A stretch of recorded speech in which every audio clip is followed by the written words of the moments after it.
Se picó, se picó, se picó. Así decía o dice la copla del Frente Amplio de Uruguay. Uruguay, país que está en el cono sur, recientemente celebró unas elecciones y llega el Frente Amplio de nuevo al poder. El Frente Amplio había gobernado 15 años, donde en esos 15 años que el Frente Amplio había gobernado, se había elevado la calidad de vida de la población. Pero además de elevar la calidad de vida de la población, el Frente Amplio se había entronizado dentro del pueblo uruguayo. Perdió las elecciones y vuelve a recuperar el poder nuevamente. Ese Frente Amplio de Pepe Mojica, de Tabaré Vázquez y de ahora de Yandú Orsi. Vamos a hablar con Carlos Alejandro, secretario de Asuntos Internacionales del Frente Amplio. Soy Tito Olivo y como todas venimos con la pepa en la geopolítica. Con ustedes. Hola, buenas noches. ¿Cómo están, compañeros? Primero una aclaración. Yo no soy el secretario de Internacionales del Frente Amplio. Sí milito en representación de mi sector en la Comisión de Relaciones Internacionales del Frente. Una aclaración que vale la pena porque para no despertar ninguna suspicacia de nadie, porque no me gusta tener y adjudicarme títulos que no corresponden en el caso de militante, ¿no? Pues Porque en realidad somos eso. Somos eso nada más, militante. Te veía siempre como el secretario general de Internacionales, porque te veo en todo. No, el problema, o no el problema, yo creo que ha sido un trabajo desde allá por el año 92, que nosotros integramos por primera vez la Comisión de Asuntos y Relaciones Internacionales del Frente Amplio.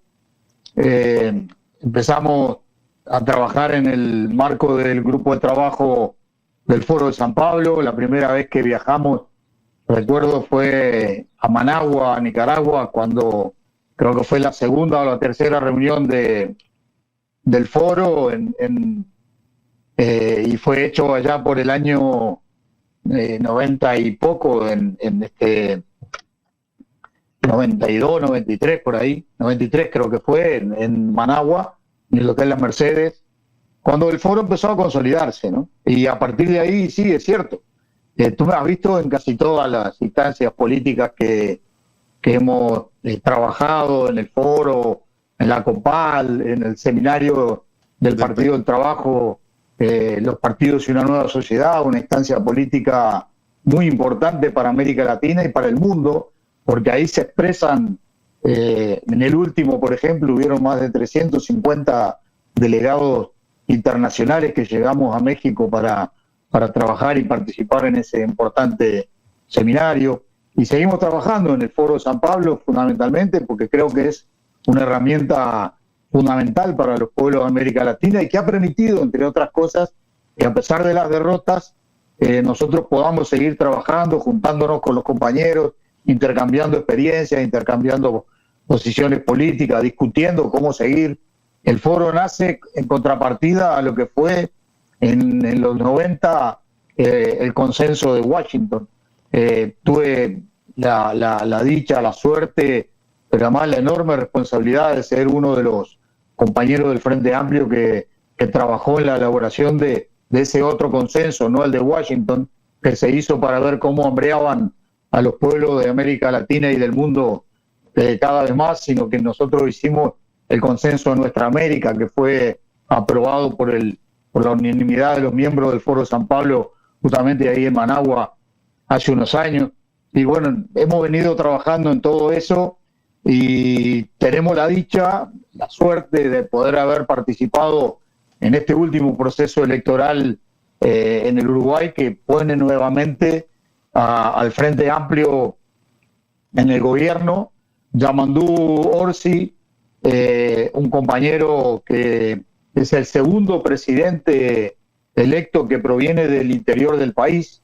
Él es oriundo del departamento de Canelones, nació en una chacra cerca de la capital departamental de Canelones, a unos 60 kilómetros acá de Montevideo. Después se crió en la ciudad de Canelones, donde sus papás tenían un almacén de ramos generales, de venta de productos, y él trabajó inclusive con sus padres ahí en el almacén. Se graduó como docente de historia de enseñanza secundaria aquí en el Uruguay, fue profesor de historia en los liceos de Canelones, de Maldonado, otra capital departamental, y bueno, después fue secretario general de la Intendencia de Canelones en los 2 primeros periodos de gobierno, cuando el Frente gana por primera vez la Intendencia de Canelones, un departamento que estaba fundido, hecho pedazos por el neoliberalismo y por la forma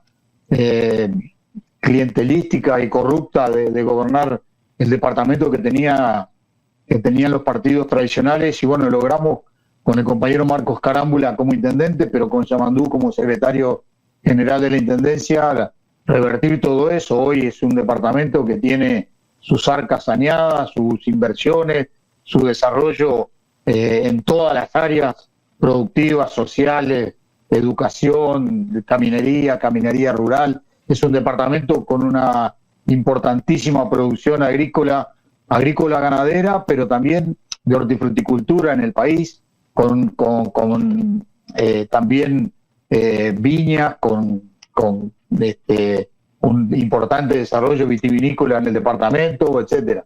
Es uno de los departamentos más pujantes y más ricos del país. Yamandú, después de ser 2 periodos secretario general en el gobierno de Marcos Carámbula, fue intendente de Canelones.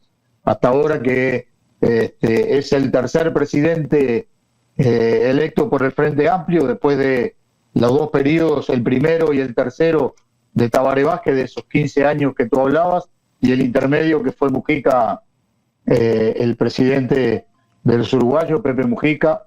Y yo creo que, y te dejo después que me preguntes, pero como reseña primaria, creo que ha sido un resultado que para nosotros es muy importante como pueblo uruguayo, ¿no? Es decir, para nosotros, para los uruguayos, es muy importante porque vamos a poder reconstruir todo lo que han destruido del entramado social en estos últimos 5 años, en una receta que ya la vimos con Bolsonaro, que la sufrieron los brasileños con Bolsonaro, que la sufrieron los argentinos y no pudieron salir de la crisis durante el gobierno de Alberto Fernández, pero fue Macri el que implantó este mismo sistema que tenemos nosotros de destruir absolutamente todo el entramado social, la salud, la enseñanza, la educación. En ese marco político creo que también el resultado no solo es beneficioso, o será beneficioso sin duda para nuestro pueblo, sino que para la izquierda de América Latina y para la izquierda del mundo, en un momento donde el neofascismo encarnado en los Milei, en los Bukele, en los Noboa, en la Dina Boluarte, otra golpista de la que nadie habla, en el Perú.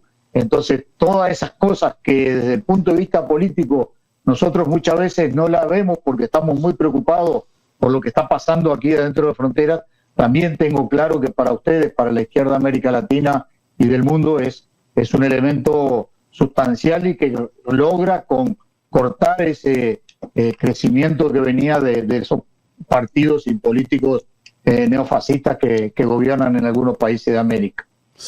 Sí, Carlos Alejandro, es interesante el análisis que ha hecho y es importante señalar que el neoliberalismo tiene 2 fases en América Latina. La primera fue a través de golpe de Estado que se inicia en Chile y va por todo el cono sur. Se introduce ese modelo neoliberal para elevar la tasa de ganancia media del capital que había caído. Y ustedes en el Uruguay fueron también víctimas de ese modelo neoliberal, que aunque entra por Chile, ya ustedes que habían dado un golpe de Estado primero que el de Chile, ya lo vienen sufriendo inmediatamente que comienza a aplicarse ese modelo. Y después, como tú hablas bien, sobre el consenso de Washington, sobre la privatización de todo, donde era el fin de la historia, según Fukuyama, pero vemos que la historia no ha tenido fin, sino que continúa. Me gustaría saber cuáles fueron las medidas políticas que ustedes hicieron para poder retomar el poder, poder volver a conquistar el favor del pueblo, y qué fue lo que pasó en las elecciones que perdieron, que fueron perdidas por el Frente Amplio, y qué ustedes han hecho para volver a retomar el poder, porque este es una buena enseñanza. Otra cosa, queremos indicar que la Boluarte, que lamentablemente la conocí cuando fui a la juramentación de Castillo en Perú, venía supuestamente desde la izquierda, pero fue la persona que le dio el golpe, se confabuló para darle el golpe de Estado al presidente Castillo y asumir una posición de derecha. Vamos a escucharte para que tú nos indiques, porque es interesantísimo ver ese resurgir del Frente Amplio y ver que no vaya a pasar lo que pasó con Fernández en Argentina. Dos aclaraciones pequeñas desde el punto de vista histórico que vale la pena hacerlas. El primer golpe de Estado en América Latina lo dieron en Guatemala cuando voltearon a Arbenz. Ahí probaron, el Imperio norteamericano probó si se podía o no se podía a través de los ejércitos liquidar un gobierno popular y de desarrollo social en América Latina. Eso fue lo que empezó a marcar a América Latina a fuego. Después viene todo el proceso de la propia dictadura de Stroessner en el Paraguay, que muy poco se habla, pero que hasta el día de hoy tiene secuelas para todo el pueblo paraguayo. El tercer golpe de Estado lo dan en el 64 contra Jango Goulart en Brasil. Y ahí fue el inicio de los golpes de Estado en América Latina en el formato de lo que después tuvo, lo que todos sabemos, porque fue el hecho más simbólico y más trascendente en toda América, que fue el golpe de Estado contra el presidente mártir Salvador Allende. Sí, nosotros sufrimos esa dictadura. Nosotros habíamos nacido como Frente Amplio en el año 71. Vamos a cumplir el próximo 5 de febrero 54 años de unidad de la izquierda en el Uruguay. Gobernamos Montevideo desde el año 90 hasta el día de hoy, que es la capital del país, pero además es no solo la capital del país, sino desde el punto de vista cuantitativo es la mitad de la población del Uruguay. Y el área metropolitana, que integran el departamento de Canelones, de Montevideo, San José, y hay quienes integran el departamento de Maldonado, ahí está el 60% de la población del país. Nosotros, como a varios partidos políticos de la izquierda de América Latina le pasó, de haber triunfado en las elecciones y haber perdido el gobierno, no fuimos ajenos a las razones fundamentales que llevaron a la derrota de esos partidos y de esos gobiernos a través de elecciones también. Lo de Perú es un caso particular, es un caso que hay que analizarlo y que hay que estudiarlo y hay que tenerlo en claro, porque es un golpe parlamentario, como el que le dieron a Fernando Lugo en el Paraguay. Pero para nosotros la derrota política implicó, primero que nada, hacer una síntesis de crítica, autocrítica de lo que habíamos hecho mal o no habíamos hecho, y sobre todo trazar a partir de esa crítica y esa autocrítica que hicimos, trazar una perspectiva política de hacia dónde queríamos como fuerza política caminar en estos 5 años que corrieron desde el día de la derrota hasta el domingo pasado. La clave para eso fue la creación de un modelo de trabajo que se llamó, o lo llamamos nosotros, el FAT Escucha, ¿ya? Donde recorrimos el país. El otro día Fernando Pereira, el presidente del Frente Amplio, dice que sumados todos los recorridos que se fueron y vinieron a cada rincón del país, los compañeros, estamos alrededor de los 400.000 kilómetros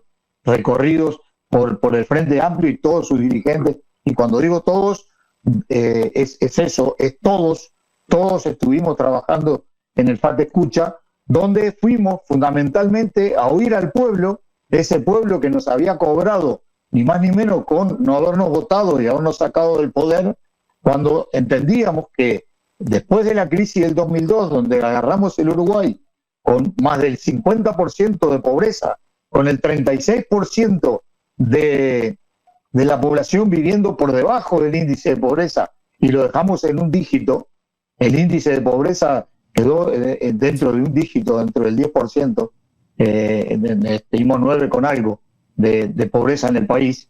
Hoy volvemos otra vez a cifras superiores al 23%. Hay quienes dicen más, otros dicen menos, pero andamos en el entorno del 20% de pobreza. Y la clave para este triunfo fue oír al pueblo, ir a todas las expresiones populares, independientemente si nos sindicatos, a las cooperativas, a las organizaciones sociales, comerciales, los pueblos, a todos. Parece que se fue la señal. Adelante. Sí, buena. Bueno, estábamos escuchando a Carlos Alejandro. Hemos perdido el contacto con él y él está hablando de cuáles fueron las medidas de que el Frente Amplio ha tomado para poder retomar el poder después de haber perdido el poder. Todos sabemos que el Frente Amplio es una organización política que representa varias fuerzas políticas de Uruguay, donde se encuentran los Tupamaros, que se conoce con el nombre de MPP o Movimiento de Participación Popular, de donde viene Pepe Mojica y que internacionalmente lo conocemos como Movimiento de Liberación Nacional de los Tupamaros, organización que nosotros, que venimos de lo que era el Movimiento de Liberación Nacional Corecato, teníamos fuertes relaciones o hemos mantenido fuertes relaciones con ellos y con todas las organizaciones del Frente Amplio. Vamos a ver si podemos retomar otra vez la señal con Carlos Alejandro, que se nos ha perdido. Yo te estoy escuchando ahora. Ah, bueno, ya. Yo te estoy escuchando. Sí, entonces... Te estoy viendo y te estoy escuchando, ¿sabes? Entonces, no sé dónde me quedé, pero... una aclaración que te quiero hacer, Carlos Alejandro. Hablábamos del primer golpe de Estado, nos quedan todavía unos minutitos, en el 1900, en Guatemala, el que le dan a AMNE. Pero aquí se había dado un golpe de Estado en el año 1929 para entronizar la dictadura de Trujillo. Y después se da otro golpe de Estado más en el año 1963, que se lo dan al profesor Juan Bosch, que era el más democrático. Entonces, eso trajo la revuelta de abril del año 1965, con el coronel Camaño y el coronel Fernández Domínguez. Pero vamos a escucharte, vamos a hablar. ¿Cuánto nos queda? ¿Qué tiempo nos queda ahora para volver otra vez? 20 minutos. Vamos a hacer un corte y vamos a volver otra vez con Carlos Alejandro por 20 minutos más.